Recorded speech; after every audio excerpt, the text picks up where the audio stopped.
Welcome to Jewish History Soundbites podcast with Yehuda Geberer. Immerse yourself in the rich tapestry of Jewish history as we explore fascinating tales and uncover hidden gems from our glorious past. Brought to you by our proud sponsor, Cross River, a leader at the intersection of financial services and technology, committed to empowering the communities they serve.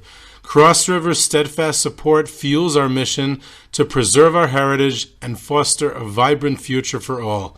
Contact Cross River through their website at crossriver.com. A date which will live in infamy.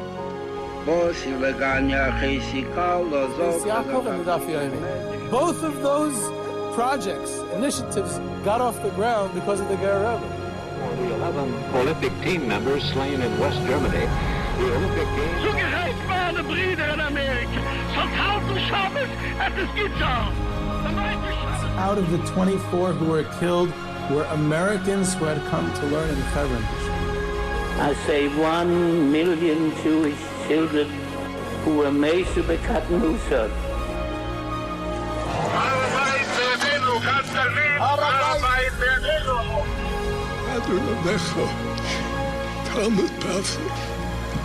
Whoever heard such beautiful words? It is never too little, it is never too late, and it is never enough. Jewish History Soundbites, bringing alive the world of our glorious past. Here is our host, live from Jerusalem, Jewish historian and tour guide. Yehuda Geberer with Jewish History Soundbites, and this episode is part 5 of our ongoing series, The Great Shanghai Escape. In last episode, we discussed the Curacao so-called visas, which the heroics of the Dutch consul De Decker in Riga and the honorary consul in Kovna, Jan Zwartendijk, and along with the Japanese transit visas. Got tons of feedback from the last episode. The most important one that I got was that I discussed the shot heard around the world, and a knowledgeable listener pointed out that Bobby Thompson's 1951 home run in the playoffs between the Brooklyn Dodgers and the New York Giants was the true shot heard around the world and not the one by the Revolutionary War, the miracle of Coogan's Bluff. So that's, of course, a very valid point. Now, if we would summarize the Curacao and Sugihara saga. So I discussed last week the basics of the visas, and I pointed out how it seems that the crucial piece of the puzzle was the Dutch visas and their accommodating first Gutwirt and the Sternheim family, and then later Warhaftig's request to have this for Polish Jewish refugees as well, to have that Curacao, no visa required for Curacao, and leaving out the second part that you need the governor's permission. And then they go with these end visas to the Japanese consul, and where Chiune Sugihara issues the Japanese transit visas. And discuss that whole story. There's definitely a lot more to say about this. I just want to go to one more point that I mentioned briefly last week. I mentioned that today both Sugihara and Zwartendijk are recognized as righteous among the nations in Yad Vashem. Sugihara in 1985, Zwartendijk in 1997. To the best of my knowledge, De Decker is not recognized. And of course, Warhaftig is Jewish, so he can't be recognized as a righteous among the nations, even though he probably did more than anyone else to in this visa story, in this visa miracle story. Now, again, without taking anything away from Sugihara or Zwartendijk, it's worth breaking down just to understand the components of this historical story. Just to clarify some things in the story. Did any of them put their life or security at risk? I don't know. It's very hard to say. Sugihara, almost for sure not. On the Soviet side, he had diplomatic immunity. Even on the Japanese side, it seems that he either had a silent approval or an assumed approval or explicit approval from the Japanese government. It does not seem like there was an outright refusal from the Japanese government, and he definitely was not punished, at least at the time, for it. Like I said last week, he got promotions. He was promoted to Germany and then Bucharest and Romania afterwards, and he was only fired after the war when MacArthur fired everyone from the Japanese Foreign Ministry, all the diplomats. And Zwartendijk and De Decker, even though they did not really have diplomatic immunity because Holland did not recognize the Soviet Union, but it's unclear that they actually put their lives at risk or security at risk. They definitely, as far as their own government was concerned, they didn't do anything wrong. They didn't break any rules. And then the most important thing of the story, now this is not, and I'm definitely not trying to make them less heroic and less heroes, and no one should take this in the wrong way. I'm a huge fan of Zwartendijk and De Decker and Sugihara, and what they did is incredible and saved thousands of lives. And please, no one take this in the wrong way. I just want to get the story right. Another thing, and I think I mentioned this on the Gutwirt episode a couple of years ago, is that I once had a chance to meet, when I worked in Yad Vashem, the head of the Righteous Among the Nations division, department, whatever you want to call it, in Yad Vashem. And I asked him, I had a minute to schmooze with him, and I asked him, I said, all the rigid criteria that Yad Vashem has, they need to have risked their lives, they couldn't have gotten anything in return, they have to be a non-Jew, and all that. I said, the basic criteria is that they were saving people under Nazi occupation. In other words, they're saving people from the final solution under Nazi occupation. I said Zwartendijk and Sugihara, I think I actually just spoke about Sugihara, but Zwartendijk would obviously be the same thing, De Decker. They were under Soviet occupation. They were under the Soviets. The Nazis were nowhere near, and the Nazis wouldn't come until the next year. I mean, no one knew that at the time. Till the end of June the next year. So no one was a prophet and no one saw the Nazis coming. And even if they saw the Nazis coming in some sort of prophecy, they definitely did not envision the final solution. So this is a whole Soviet story. These are Polish Jewish refugees trying to get away from the Soviet Union, trying to get away from the communists, and these consuls are assisting them to get away from the Soviets under Soviet occupation. This is a 100% Soviet story. There's not a shred of Nazis involved at all whatsoever, not even a little bit. So why in the world are they righteous among the nations? That's what I asked him then. And he told me, well, some people are too big of a hero to make little, petty questions like that, and we have to recognize them as righteous among the nations, which is a great answer, and I accept it, and I think everyone should. These people are heroes. And guess what? A couple of years later, when the final solution becomes clear to the world, and it's all those Polish Jewish refugees who are now on the other side of the world in Shanghai, or some of them made it to the United States or other places, they use those Curacao and Japanese transit visas to get out. And their family members who stayed behind, and their friends and neighbors who stayed behind, who did not obtain these Curacao and Japanese transit visas, they were all killed in the final solution. So ultimately, in retrospect, it came out that their lives were saved as a result of the visas. But in real time, this was not under Nazi occupation, it was under Soviet occupation. So it again, not less heroic. It means there were still great people, heroic people, good-hearted people. Like I said, they could have said no. Sugihara could have refused.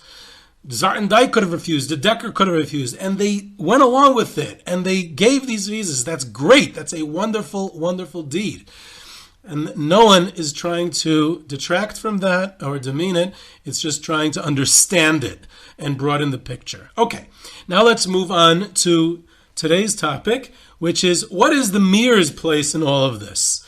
How does the Mir Yeshiva fit into this big picture? Zwartendijk and Sugihara issue thousands of visas. It's unclear how many. The numbers that I regularly see, again, it's hard to know exactly, is well over 2,000 by both. Some books do cite exact numbers. I'm not sure if those are accurate or not, but they seem to be well over 2,000 visas each And that's incredible. I mean, each visa can be an entire family. Sometimes it's just an individual student in the Mir or another yeshiva. Sometimes it's an entire family. So there's thousands and thousands of people who are saved as a result of, who are able to leave the Soviet Union, who are able to escape the clutches of the communists in the Soviet Union from this. So in this whole huge story of thousands of people leaving, there are 300 students of the Mir Yeshiva, or close to 300, or probably a little less than that.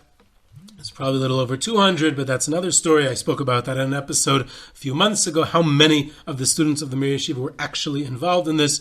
But it's the majority of the students of the Mir Yeshiva. So how do they get involved? What's their story? So there was this general opposition from the rabbinical establishment to pursue the Curacao visas because the Curacao visas were seen as dubious. They were fake. They weren't going to be honored.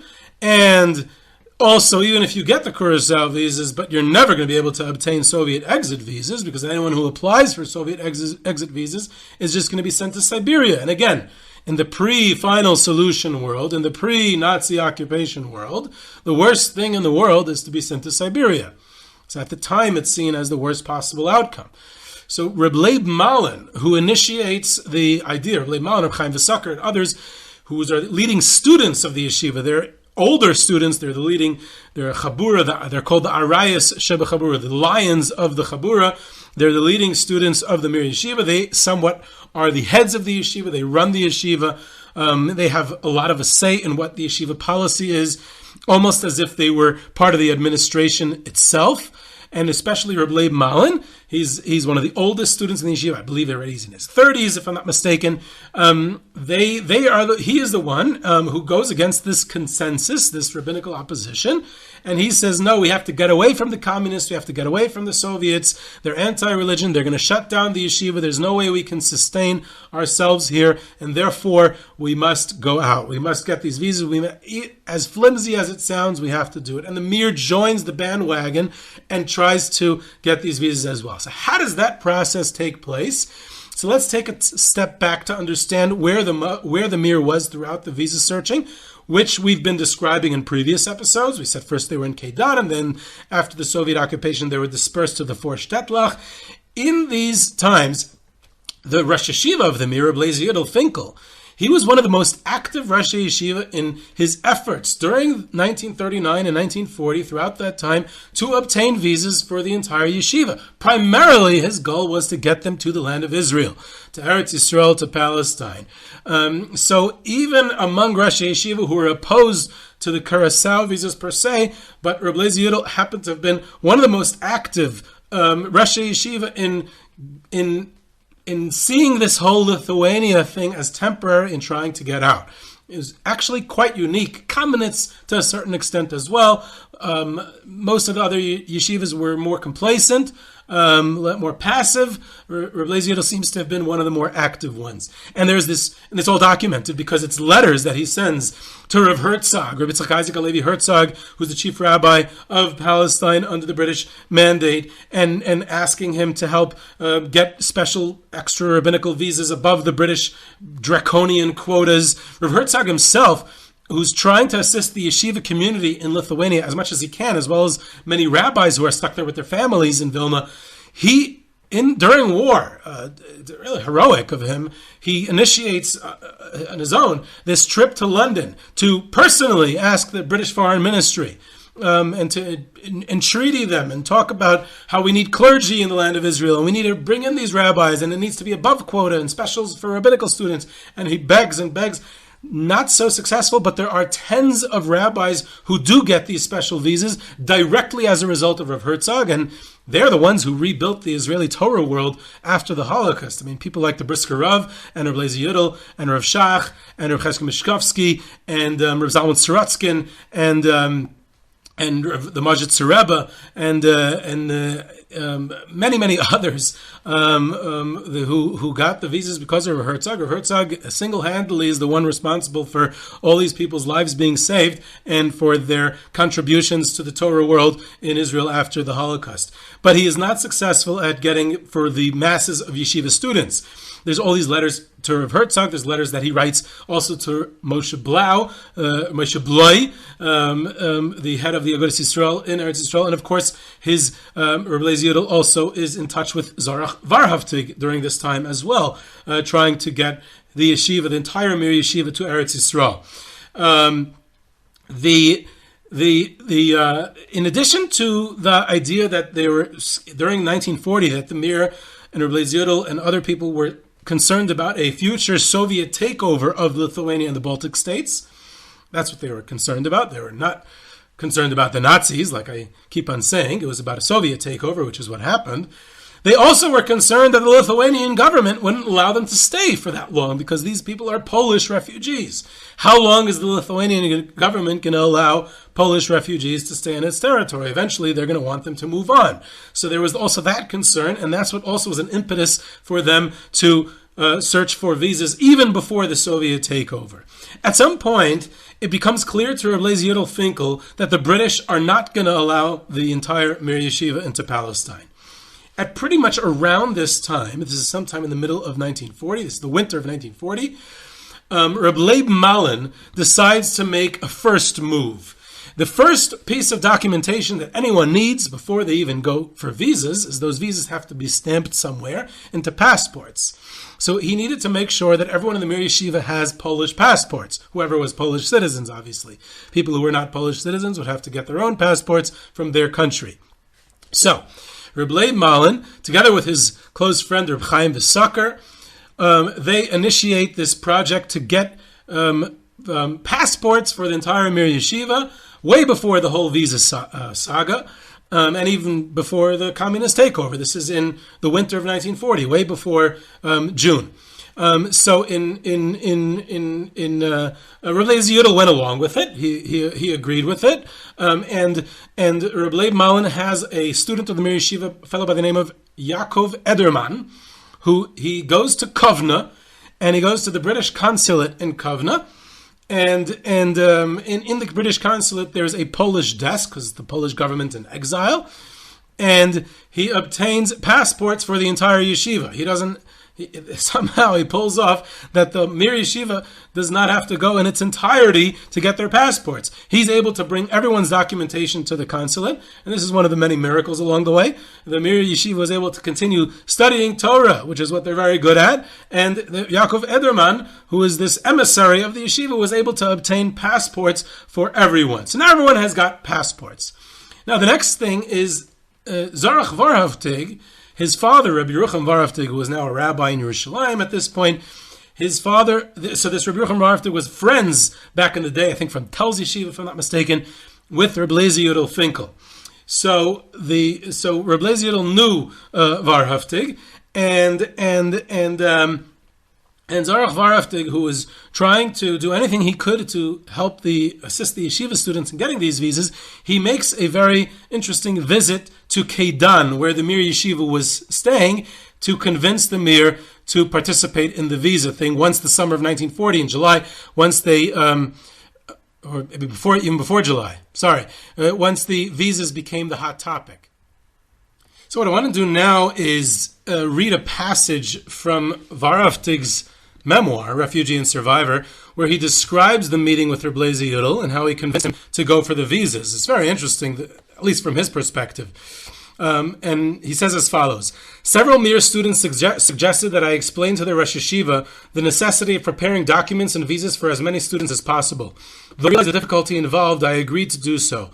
Upon arrival at the yeshiva, I entered the home of the Rosh Yeshiva alone and introduced myself as the head of the Palestine Commission for Refugees.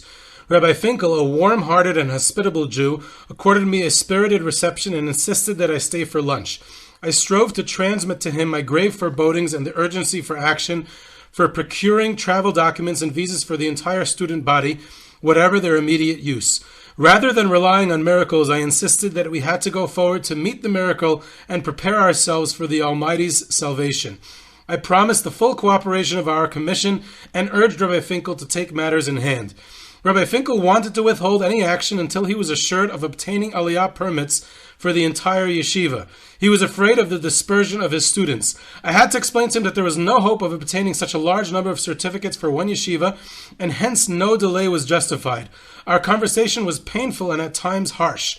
The Rosh Yeshiva's main dilemma was how to leave the ranks of the Rosh Yeshivas who favored laissez-faire, who questioned spending money on a dream and suspending the study of Torah so as to run around in circles in Kovna. The memory of that conversation, which was to play a decisive role in the rescue of the Mir Yeshiva, remains with me until today. My father, who heard the story from Rebbe Eliezer Finkel several years before my arrival in Eretz Yisrael, wrote in the introduction to his Chidushei Yeruchim, "A great event was reported to me by the great sage Rebbe Eliezer Yehuda Finkel, the head of the Holy Yeshiva of Mir. He was living in Keidan and lecturing to his Talmidim when suddenly a young man came in and cried out, 'Why do you sit here and wait to be killed, God forbid, by the murderers?' When asked by the sage to identify himself, the young man replied, 'My name is Zorach Warhaftig, and I came here from Kovna to urge you to leave this threatened place.' To the question how it was possible to avoid the menace, the young man answered, 'I will arrange your departure from here.' And he fulfilled his promise, thereby rescuing the sage and his holy yeshiva. Rabbi Finkel sanctioned my plan, allotted the necessary funds, and entrusted the mission to a few chosen students who were to cooperate with me." That's the end of this passage. I think I'm going to try to read more passages from his memoir because it really brings an insight as to someone who was involved in the rescue operation from beginning to end. But the Mir Yeshiva started to pursue these efforts. Rav Leib Malin was the main one who decided on it. In fact, Rav Leib mentioned to Zorach Warhaftig that he was afraid of the dispersion of his students. The one who prevented that dispersion was Rav Leib Malin. Rav Leib Malin banged on the beam in the Mir Yeshiva one day, and he said, "The yeshiva bleibt zusammen." The yeshiva is going to remain together. And the majority of the yeshiva remained together as a result. Rav Leib Malin kept them together, and he went against the trend, bucked the trend, and said, "We're going to go for these visas." And him and Reb Chaim V'Sucker, and he asks another student of the yeshiva, Laser Portnoy, who he was the one who went ahead and pursued the Curacao visas for the yeshiva. He's the one who went around Kovna to the consuls to hear what was going on, to speak to Warhaftig, and to arrange that the Mir Yeshiva as an entire group should get it. So Laser Portnoy's involvement also needs to be emphasized. He was one of the crucial keys to this story as well.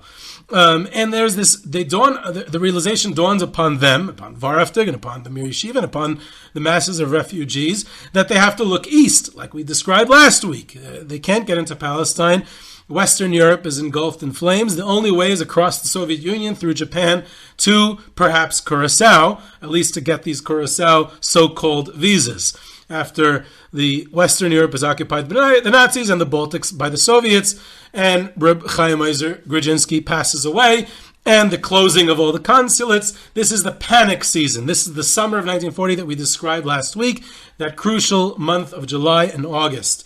Now, the story gets even better when we get to the stage of the Japanese transit visas for the Mir Yeshiva. Sugihara, like I said last week, he was a diplomat on one hand. He was also a spy for the Japanese imperial government.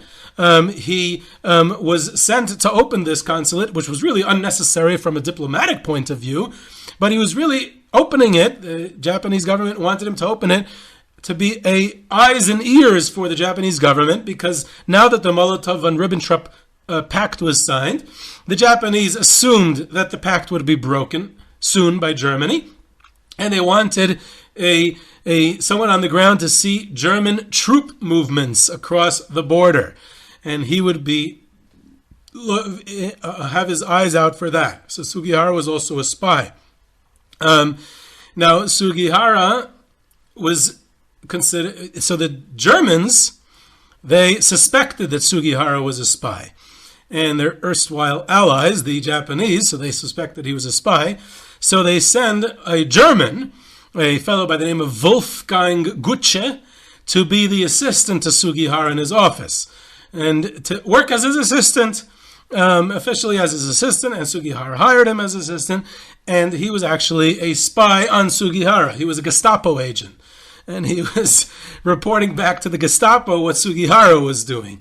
So you have a very interesting situation. Sugihara, the diplomat, who's also a spy, a Gestapo agent who's spying on Sugihara, but also an assistant in the consulate, and they're running this consulate. And now there's lines and lines of people outside who have these dubious Curacao visas asking Sugihara for transit visas. Now, Sugihara's apartment happened to be on top of his office, which is also a cool thing. Not always is that the case.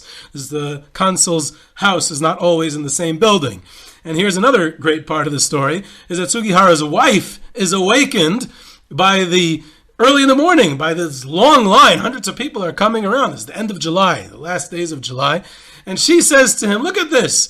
There's all these people are asking, let's help them out. And Sugihara looks out his window, and he describes it himself, and these masses of people need his help, and he's going to go ahead and issue these visas. And it becomes a mass of people, and he and his loyal assistant Wolfgang Gutsche, the Gestapo agent, are distributing these visas to all these Jews, Polish Jewish refugees, to get out, and they can't keep up with the pace. And then a third student of Mir Yeshiva, we mentioned Yaakov Ederman, we mentioned Eliezer Portnoy, and here's a third student, a fellow by the name of Moshe Zupnik. And Moshe Zupnik was sent by Rav Leib Malin to go get the Japanese transit visas. Rav Leib asked Moshe Zupnik to do it because Moshe Zupnik was a German student, German citizenship, officially now. I mean, the Nazi government had stripped Jews of their citizenship, but he carried a German passport, and he spoke a fluent German. He was a bit more worldly, so he was asked by Rav Leib Malin to take care of this stage on behalf of the whole yeshiva. He was supposed to get the visas for the whole yeshiva without them coming and standing in line. They're going to stay studying Torah in the 4 shtetls that they had been dispersed to, and Moshe Zupnik is going to take care of it all.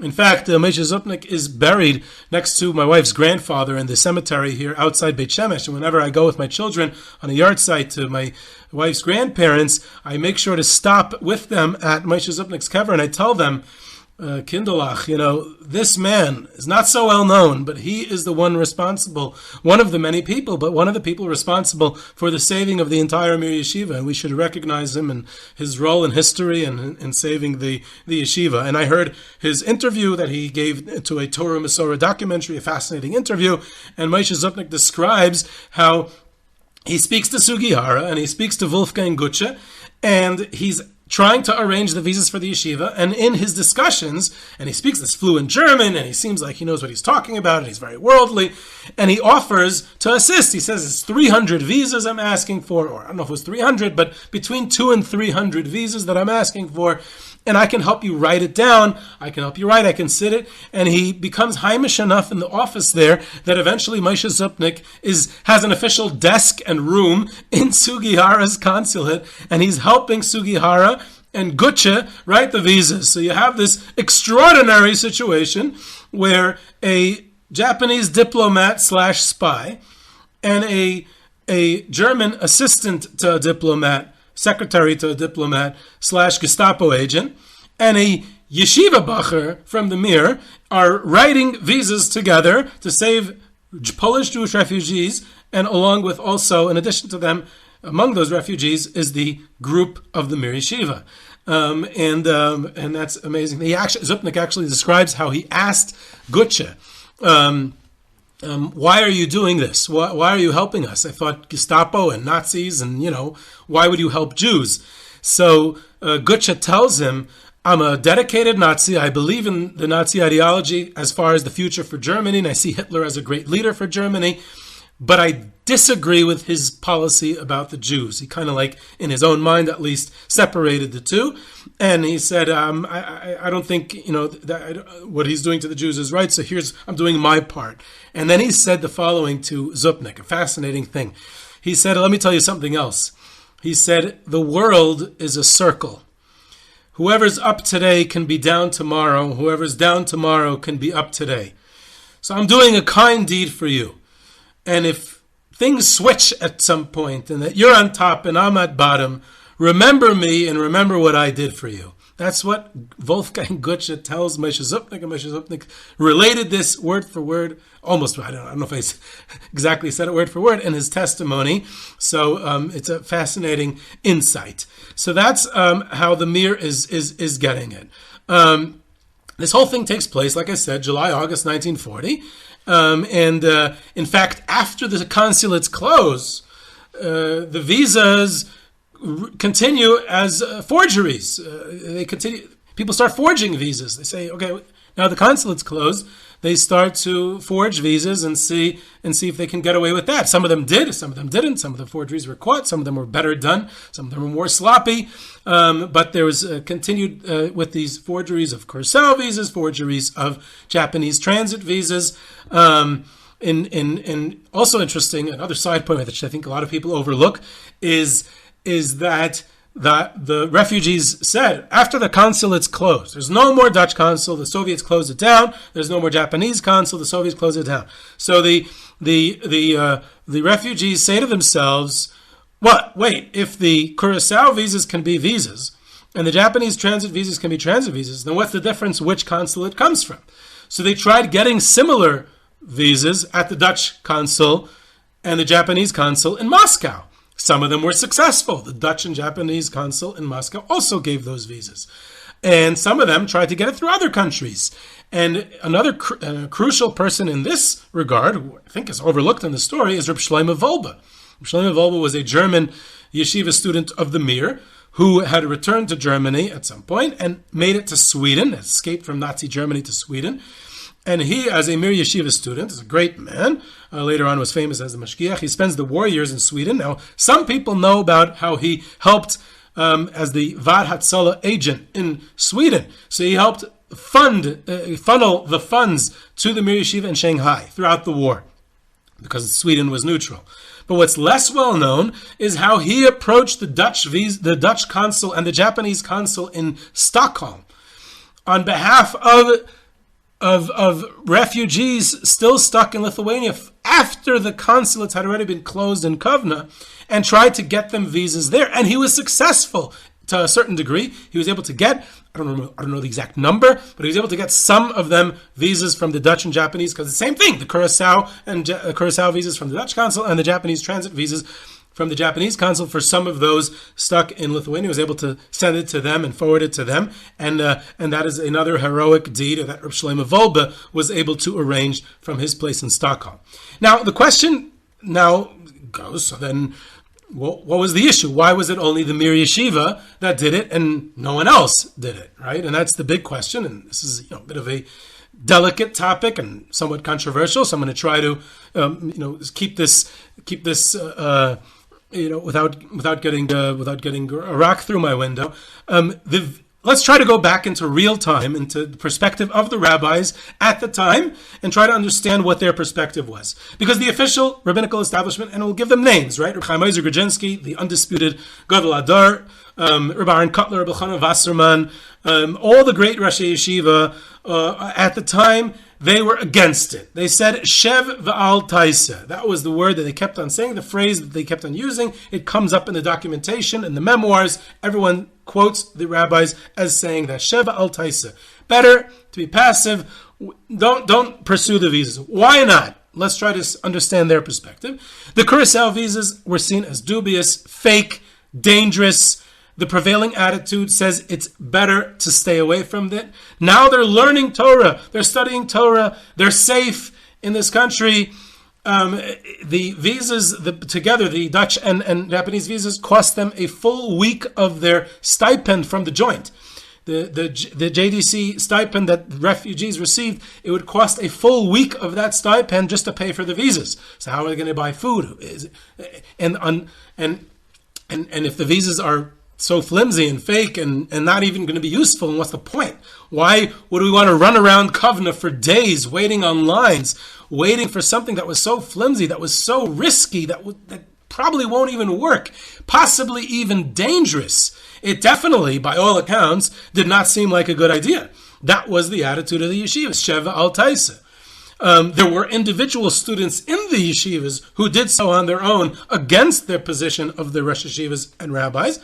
But the general attitude And again, these individual yeshiva students who did, they got saved. They ended up either in the United States or more likely in Shanghai, along with the other refugees. Now, the biggest fear was that even if somehow the Curacao visas would work, but they would not be able to get Soviet exit visas. That was a death sentence. That was going to be, they're going to be sent to Siberia. Now it was a real risk. The Soviets were already sending people to Siberia. As soon as the Soviet occupation began, intellectuals, politicians, writers, journalists, religious figures were arrested in the middle of the night by the NKVD and deported to Siberia, Jews and non-Jews throughout the Baltic states. And this happened at several times throughout the Soviet occupation. In fact, just a week before the Nazi invasion, I think on June 14th or 16th, 1941, literally a week before the Nazi invasion on June 22nd, there was this sweep. Thousands were arrested and deported to Siberia. That saved their lives. But they didn't know that at the time. It saved their lives because a week later the Einsatz group came to Lithuania and killed everybody. But along with the Lithuanian collaborators. But the Soviets were deporting people to Siberia. And they were scared. And the worst thing, again, before the final solution, before the Nazi invasion, before the Nazi occupation, when you're under the Soviets, the worst thing that anyone can imagine is being deported to Siberia. And if you're to pursue a visa that seems like a guaranteed one-way ticket to Siberia, would seem to be a dangerous thing. Don't do it. Sheval Taisa. Don't do it. So it seems like it was a rational decision, not an irresponsible one, by the rabbinical leadership, by Rav Chaim Meiser and others. Rav Pinchas Hirschsprung, who is who's part of the Yeshivas Chachmei Lublin contingent, who also made it to Japan. Most of the Yeshivas Chachmei made it to Shanghai. I think Rav Pinchas Hirschsprung made it straight to Canada, if I'm not mistaken. But he definitely got the Curacao and Japanese visas. So in his memoirs, he wrote a memoir, and he refers to the prevailing attitude at the time. He says everyone was calling the Curacao visas Asher Yatzar visas, meaning toilet paper visas. So I guess when things got desperate and refugees finally decided that they want those visas, they were probably running around Kovna asking, can you spare a square? Because they wanted these toilet paper visas. And now that was the prevailing idea. I'll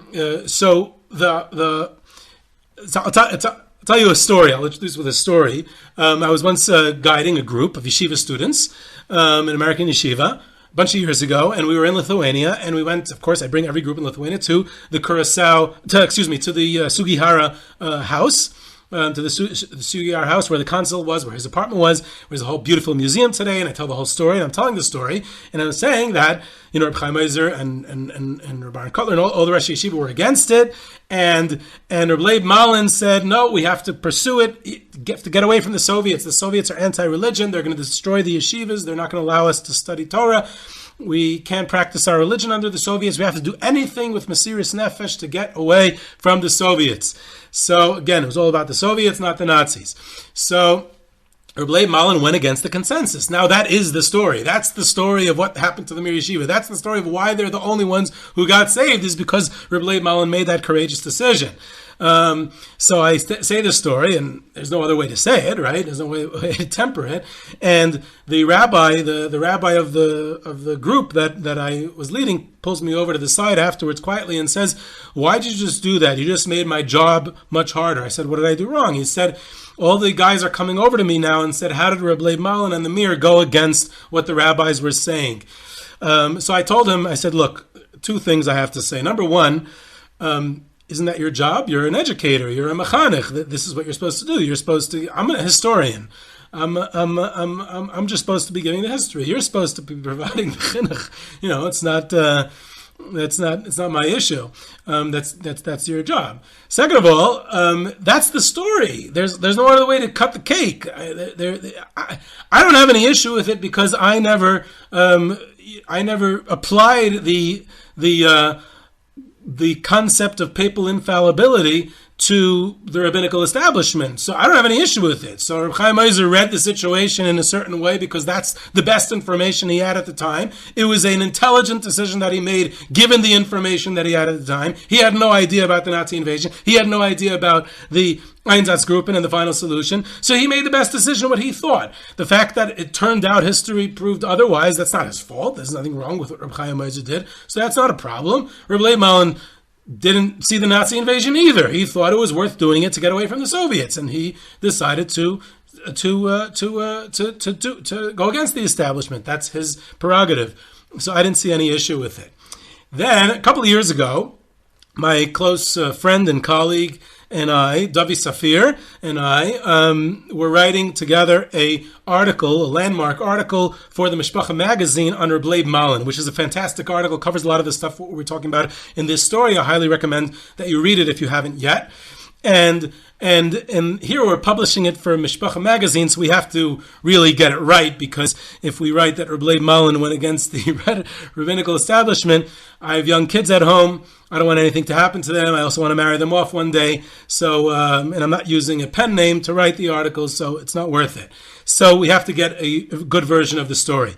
So providentially, it worked out that we were conducting an interview with a close someone who was very close with Rav Leib Malin, and he told us the following story. He said that just a couple of, I think, weeks before Reb Chaim Oizer passed away in August 1940, Reb Chaim V'Saker, who was Reb Leib Malin's close friend and right-hand man, was paid a visit to Reb Chaim Oizer Grudzinski. And Reb Chaim Oizer said, what are they saying in the Mir Yeshiva about the escape, about visas? What's going on? What are they saying? What are their arayas shebachabura? What are the lions of the Mir saying? And Reb Chaim V'Saker admitted to him that, we're kind of doing it. We're kind of going ahead with it. We're strongly considering taking these visas, basically despite what you and others have said. And Reb Chaim Oizer said to him something like, almost in a metaphysical sense, I don't even know how to explain it. He said to him, an individual, is an individual, but if it's the group of the yeshiva students who lead the Mir, then it becomes a decision of the Mir Yeshiva. It becomes a decision of the lions of the Chabura of Mir Yeshiva. And they, as a metaphysical, spiritual entity of the yeshiva, it's a decision of the yeshiva itself. And a decision of the yeshiva itself is greater than a decision made by the Gadol Hador, made by the great rabbis. And a big sigh of relief. Now we can say it wasn't against the rabbinical establishment, but the Mir Yeshiva, all you need to do, apparently, to get this decision right, is have a group of the students in the yeshiva come to the decision together, and then you get this spiritual entity of the yeshiva making the decision, and then it's okay. So then that was a way to get out of that, and that's how we wrote it in the article, and that's how I'm going to end it off over here as well. What I want to discuss, that was the Mir Yeshiva getting the visas. What I'm going to get into next time, so stay tuned, is we're going to talk about the exit visas. How do they get the Soviet exit visas, which is possibly the most important part and the most dangerous step of the whole process, is to apply for and receive. And how did the Soviets agree to give those exit visas? So that's a bit of a cliffhanger. So we're going to discuss that next. This is Yehudi Gerber with Jewish History Soundbites. Please tell your friends and family about the podcast and about this ongoing series. They can all subscribe to Jewish History Soundbites on your favorite podcast platform where it's available. This episode, this entire series, and all episodes that you can listen to. You can leave a rating and review. You can follow us on LinkedIn, Twitter, and other social media. You can subscribe to Jewish History Soundbites, like I said, and I hope you enjoyed.